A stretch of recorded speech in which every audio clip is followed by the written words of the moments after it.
Hey everyone, in my last video I told you I'd give you some tips on how to deal with your anger as well as your partners. So let's get straight to it. Now, anger is an emotion that we all experience and it signifies that something has to be done, right? I mean, anger does make you aware that there is a problem, but how you deal with your anger can become a big part of the problem. For some couples, anger can make it nearly impossible to figure out what the issue is and how to fix it. For most couples, anger itself is not the issue. What becomes problematic is how people deal with their own anger and how well they deal with their partners. So, here is a step by step way to deal with anger. Step 1, time out. Breathe, count backwards from 10 to 1, and take time out to calm yourself down. Step 2, own your anger. This means to accept that your anger belongs to you and that it is telling you something about yourself. This anger is yours and you gotta own it. The truth is, even though the rage is directed at your partner, the rage is always about you than about your partner. You can have valid complaints about your partner's actions, but the emotion is ultimately yours. Step 3, think about what your anger is all about. Once you accept anger as your own, it means that you are now in control of your emotions. So, your next step would be to think what your anger is about. Even if it's hard, try to focus on yourself, not your partner's actions. I'm not saying that your partner is right or that your partner is wrong. I am saying that you need to focus on handling yourself so you can express your thoughts respectfully and appropriately to your partner, allowing both of you to work together to find solutions. Step 4, understand that these thoughts and emotions are your perspective. This is very important. Many a time we think that everyone shares the same thoughts and perspectives as we do. This is not true at all.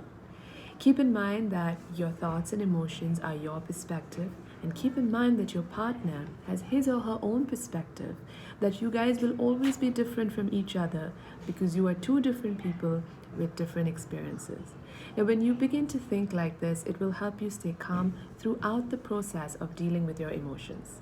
Step 5, write down your thoughts. What are your angry thoughts exactly? Write down your thoughts to get a full picture about what exactly happened that led to you feeling angry. Step 6, evaluate your underlying emotions. Think of the other emotions that are involved. Many a time, anger is a secondary emotion that often hides the primary or softer emotions.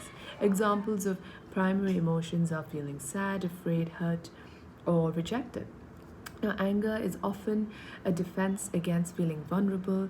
Many of us have been brought up to ignore our vulnerabilities and push through problems, as vulnerability is often seen as a weakness in many cultures. Step 7, pay attention to your partner's anger as well.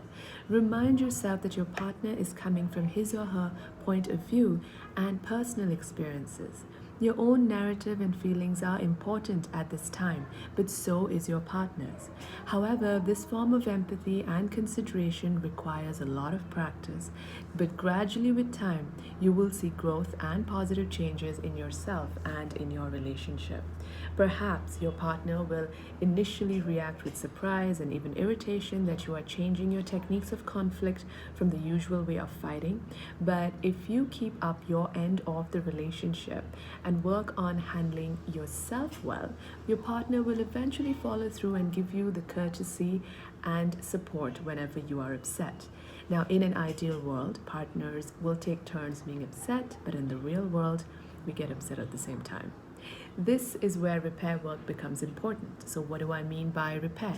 It means breathe, apologize, stay calm, and remind yourself why you are in the relationship and that you are in control of how you express your emotions. I know anger can feel like a huge relief as emotional energy is released and vulnerabilities are pushed away from your awareness. So, being angry at your partner is sometimes easier than facing your own inner demons. I understand this. But remember that the consequences of reacting with anger in a relationship can be severe. So here were some steps on how to manage your anger and your partner's. My name is Reshma Raju. I am a holistic psychologist. If you have any questions, please feel free to reach out. Thank you so much for watching.